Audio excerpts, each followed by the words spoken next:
আজ বাড়ির বাইরে কাজ থাকাতে দুপুরে তেমন একটা রান্না করে উঠতে পারিনি। দুপুরে তো যাই হোক কিছু একটা করে খাইয়ে দিয়েছি, কিন্তু এখন রাত্রের ভাবনা, রাতে আবার কি করব। সত্যি কথা বলতে কি, আজ তেমন একটা রান্নাও করতে ইচ্ছে করছে না, কিন্তু করতে তো হবেই। আর প্রতিদিন তো মাছের ঝোল ভাত, এটা তো একটা কমন আইটেম হয়ে গেছে। তাই আজকে লুচি আর সাথে অন্য স্টাইলের একটু আলুর দম বানিয়ে দেবো। আমি এখানে বড় সাইজে কয়েক টুকরো আলু নিয়ে নিয়েছি, কয়েক টুকরো রসুন, একটা টমেটো আর একটা পেঁয়াজকে 4 ফালি করে নিয়েছি। এগুলোকে সব প্রেসারে দিয়ে একটা সিটি দিয়ে নেব। খুব বেশি সিটি দেওয়ার দরকার নেই এখানে। আর এদিকে আমি মশলার জন্য প্রথমে আদা থেতো করে নিচ্ছি, এখন বেটে নেব। আদা বাটা হয়ে গেলে দিয়ে দিচ্ছি কয়েক টুকরো কাজু বাদাম। এটাকে আমি জলে কিছুক্ষণ আগে ভিজিয়ে রেখেছিলাম, এবার বেটে নেব। দেখো আজকে এই বাটাগুলোকে কিন্তু আমি শিলপাটাতে বেটে নিচ্ছি।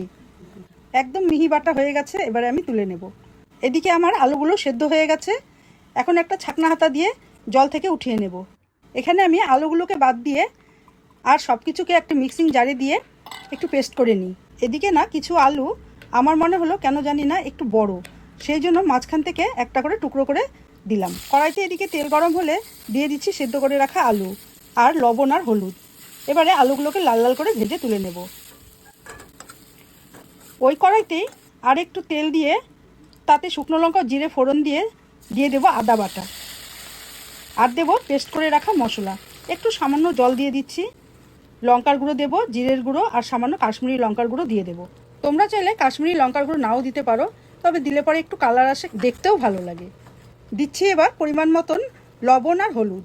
এবার সব কিছু ভালো মতো কষিয়ে নেব। এবার ভালো মতো মশলা কষে এলে দিয়ে দিচ্ছি গরম মশলার গুঁড়ো আর বেটে রাখা সেই কাজু বাদামের পেস্ট। সত্যি বলতে আলুর দমে এই কাজু বাদাম বাটা বা চারমগজ বাটা, এটা কিন্তু একদম আলাদা স্বাদ। এবার স্বাদের জন্য সামান্য চিনি দিয়ে দেবো। এটাকে তোমরা স্কিপ করতে পারো, তবে আমার মনে হয় আলুর দমে একটু চিনি না দিলে স্বাদ আসে না। এবার একদম ভালো করে মিডিয়াম টু লো আছে ফুটিয়ে নিয়ে দিয়ে দিচ্ছি ভেজে রাখা আলুগুলো আর অল্প জল। এ পর্যায়ে আলুর দম কিন্তু অলমোস্ট হয়ে গেছে।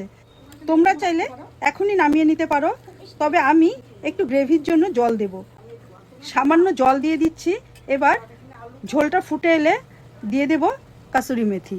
কাসুরি মেথি দিয়ে আমি কিন্তু আর ফুটবো না, গ্যাস এখন বন্ধ করে দেবো। এই কাসুরি মেথি কিন্তু গোটা রান্নাটার আসল স্বাদ বাড়িয়ে তুলবে। এই পর্যায়ে নামিয়ে ফেলবো গরম গরম আলুর দম। মা, আলুর দমের সাথে আজকে লুচিও বানাচ্ছ নাকি? লুচিও তো দেখি হয়েই গেল। হ্যাঁ হয়ে গেছে, দাঁড়া তোকে খেতে দিচ্ছি। বেড়ে দিচ্ছি গরম গরম ফুলকো ফুলকো লুচি, সাথে একদম অন্যরকম স্টাইলের আলুর দম। খেতে কিন্তু দুর্দান্ত হয়েছিল। তোমরা একদিন অবশ্যই ট্রাই করো, তারপর তোমরা রিভিউ দিও যে কেমন হয়েছে।